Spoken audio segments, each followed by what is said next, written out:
The St. Lucia National Trust is urging the Cabinet of Ministers in the Alan Chastanet administration to reconsider leasing the Queen's Chain to Cabot St. Lucia. The company is building a sprawling golf course resort and, according to the Environmental Protection Group, the Cabinet has agreed to lease the Queen's Chain along the northeast coast to Cabot St. Lucia for 75 years.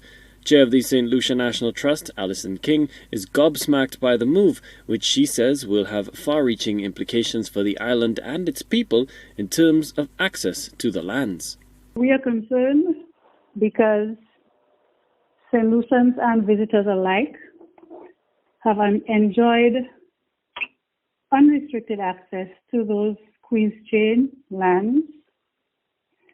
And we have many persons who derive a livelihood from activities that they conduct within the Queen's Chain.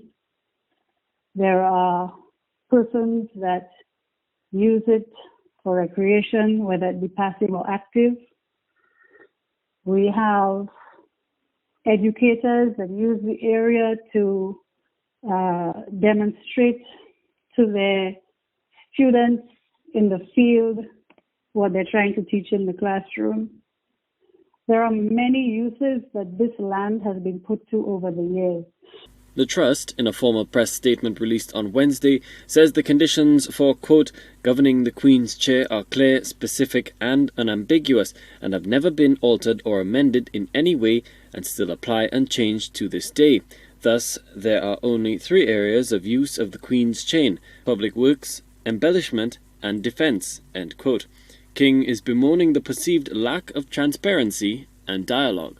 It is clear to us that Cabot intends to restrict completely access by any person to that property if they are not engaged in the Cabot development, whether it be that they own a villa that the Cabot has put within the Queen's Chain, whether they're patronizing a restaurant that we see in the master plan is placed over the Amerindian burial site, whether it be that they be persons who use the golf course and pay Cabot for the use of that golf course.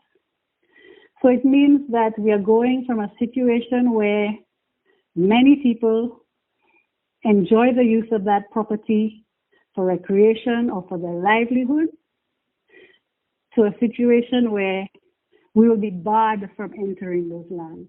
The Trust argues it does not oppose the development, but it must be done in a sustainable way that does not ostensibly override the patrimony of the population and disregards conservation efforts. The Heritage Organization is now mulling its legal options.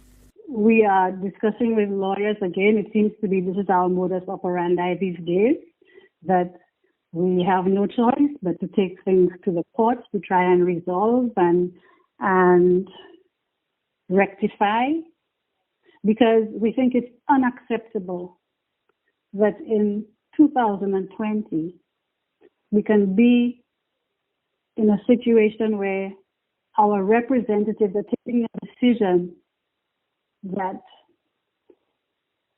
jeopardizes our continued use of these lands. These are publicly owned lands.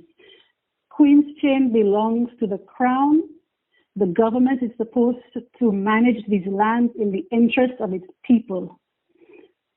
Is it correct that these lands should be taken away from the people? No, we don't think so. The organization insists that the land is the traditional property of St. Lucians, and there is no valid reason why St. Lucians and Cabot's guests cannot have equal access to the terrain, which is of great environmental and cultural value. Colby DeVoe, HTS News Force.